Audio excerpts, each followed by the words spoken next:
Perkenalkan, nama saya Nirmala Fauziah dari Prodi Bisnis Digital dengan NIM 171062309. Demokrasi Indonesia seringkali diibaratkan sebagai sebuah perjalanan yang panjang yang penuh liku dan tantangan.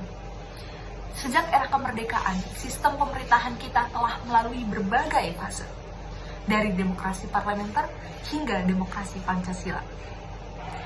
Di balik kesuksesan demokrasi sebagai sistem yang memberikan suara pada rakyat, terdapat berbagai konflik yang tetap muncul, menguji kekuatan dan ketahanan demokrasi itu sendiri.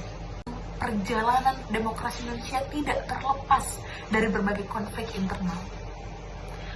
Contohnya, setelah kemerdekaan, konflik politik antara berbagai partai dan ideologi seringkali memuncak, menciptakan ketegangan yang sangat signifikan.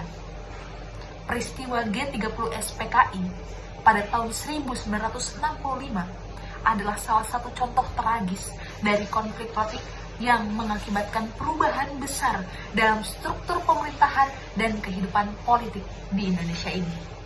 Era Orde Baru membawa stabilitas politik dengan mengorbankan kebebasan berpendapat dan hak-hak dasar warga negara. Namun, di bawah permukaan stabilitas itu, terdapat konflik-konflik antara pemerintah dan rakyat yang tetap ada, yang pada akhirnya memuncak di reformasi 1998, yaitu pada eranya Pak Soeharto yang diganti oleh B.J. Habibie. Kejatuhan Soeharto menandai berakhirnya Orde Baru dan membuka era baru bagi demokrasi di Indonesia. Konflik lainnya muncul dari isu-isu SARA. Isu SARA itu apa? Isu SARA adalah isu suku, agama, ras, dan antar golongan. Politik identitas seringkali digunakan untuk meraih dukungan yang berpotensi memecah belah bangsa, memecah belah masyarakat. Kasus penistaan agama yang melibatkan mantan gubernur kita, mantan gubernur DKI Jakarta, yaitu Basuki Cahayapurnama, atau yang biasa kita sebut dengan Ahok, adalah contoh nyata bagaimana isu-isu keagamaan dapat memicu konflik sosial dan politik yang sangat luas. Nah, bagaimana upaya kita untuk mengatasi konflik politik tersebut, konflik demokrasi ini?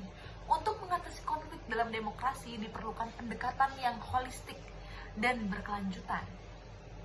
Pertama, penegak hukum, para penegak hukum, alat-alat penegak hukum harus tegak dan adil.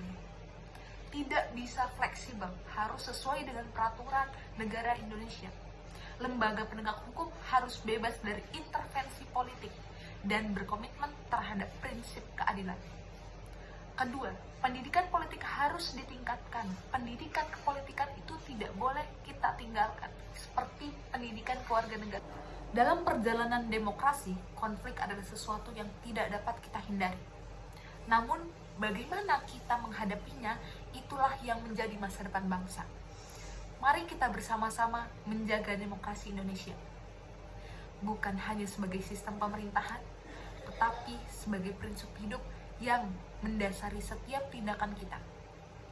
Dengan demikian, kita bisa memastikan bahwa demokrasi tetap menjadi pilar kemajuan bangsa dan keadilan bagi seluruh rakyat Indonesia. Sekian dari saya, Nirmala Fauziah. Wassalamualaikum warahmatullahi wabarakatuh.